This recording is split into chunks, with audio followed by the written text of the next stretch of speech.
So, picture this. You're Wolverine, you heal, you've got claws, you're basically a walking problem-solved button. And then you get dropped into Madripoor, a place where everyone lies, every handshake is a trap, and the guy smiling at you is already selling your organs on a second monitor. And here's the twist. Wolverine doesn't win Madripoor by being the toughest guy in the room. He wins by not knowing who the room even belongs to. Because I genuinely think Insomniac is setting up Madripoor as the chapter where Logan can't just claw his way forward. He has to blend, play along, and this is the juicy part. I think he gets framed. Not oops, bad PR, framed. I mean set up so hard that the whole island wants him dead, and he can't prove a thing without making it worse. And if that happens, that's how you turn Wolverine into a horror game for everyone else. Alright. So Insomniac Wolverine has shown enough to confirm we're going places. Japan, Canada, and Madripoor have been highlighted as locations, and the game's clearly leaning into a more intense, brutal tone than Spider-Man. And the premise floating around the official coverage is basically Logan is chasing answers about his past. Classic Wolverine, always 2 steps behind his own bloody memory. So here's my theory. Madripoor is the Infiltration chapter, and the hook of that chapter is Logan gets framed for something he didn't do, or worse, framed for something he did but doesn't remember doing. Either way, the island becomes a pressure cooker where Logan is forced to survive, a situation that brute strength only makes messier. So why Madripoor specifically is perfect for this? Madripoor isn't just a cool location, Madripoor is story technology. It's the kind of place where every faction has its own rules, nobody trusts anyone, and violence doesn't end problems, it creates invoices. If Insomniac is smart, and they usually are, Madripoor becomes the moment the game tells you, yeah, Logan is dangerous, but he's not in control. Because think about it, if your game is about a guy searching for his past, you need a location that turns identity into a weapon. Madripoor does that naturally. In Canada, you can do survival, tracking, wilderness, predator vs predator energy. In Japan, you can do precision, honor vs brutality, organized crime, tight spaces, higher stakes. But Madripoor is where your name is a currency, your face is a liability, and your reputation can be manufactured overnight. Which brings us to the frame job. How it happens. Logan arrives in Madripoor chasing a lead, something about his past, some name, some facility, some person he remembers like a flash of lightning. And then something goes wrong. Maybe a high-profile target gets killed, maybe a shipment gets hit, maybe a lab gets wiped. And suddenly everyone's looking at Logan like, wow, funny timing. Because in a place like Madripoor, Wolverine is the perfect fall guy. Why? Because he's violent. He's mysterious, he disappears. And if you've ever met Logan in any story ever, he's not exactly the guy keeping receipts and a detailed Google calendar, so he gets pinned. Now here's where it gets interesting.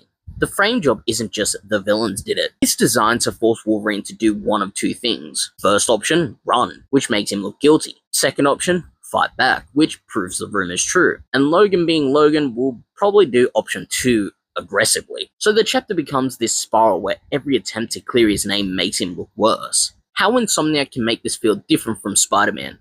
So this is where I think Insomniac can flex. Spider-Man is public hero, constant quips, city that mostly wants him alive, and when he messes up, people throw rocks and you swing away. Wolverine and Madripoor should be no allies you can rely on, no friendly neighborhood anything, and violence that sticks to you. So imagine gameplay systems like heat or / notoriety, specific to factions, not just cops. A mission where you're forced to disarm instead of dismember because every body starts a war. Stealth sequence where Logan has to stalk, listen, and strike clean because going loud triggers a lockdown. And the biggest one, a you can't heal your way out of consequences design. Because yes, Logan can heal, but if the whole island thinks you're a monster, healing just means you're a monster that won't die. That's not a win condition, that's just a bloody curse. I'm not saying they have to do this, but Madripoor is historically tied to Wolverine doing the keep your head down thing. Different identity, different vibe, less superhero, more dirty work.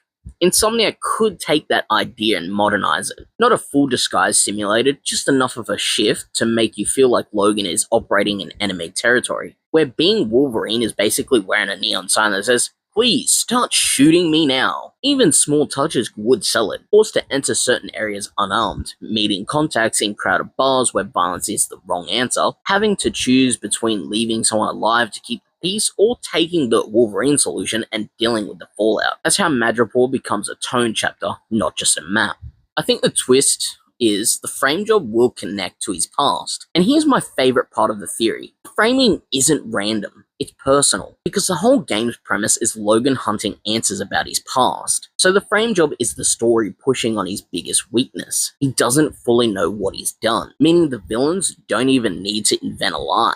They just need to point at Wolverine and say, would it really surprise you? That's evil, but it's kinda smart. And it creates the tension where the audience is thinking, wait, what if he did do it? What if his memory is missing because someone wanted it missing? So Madripoor becomes the point where Logan stops chasing a mystery like a detective and starts fearing the answers. Now, how does this chapter end? If I'm writing it, Madripoor ends with Logan clearing his name, kind of, but at a cost. Not, I saved the day, more like he learns a truth he wasn't ready for, he finds proof and it implicates someone he didn't expect, or he escapes but the people behind the frame job get what they wanted. They point him towards the next location, Japan or Canada, like they're steering a weapon. So Wolverine doesn't leave Madripoor victorious, he leaves Madripoor aimed. That's why I think Madripoor is going to be the chapter that sells the whole tone of Insomniac's Wolverine. Not because it's exotic, but because it's the one place where Logan can't just be a superhero. He has to be careful, he has to be strategic,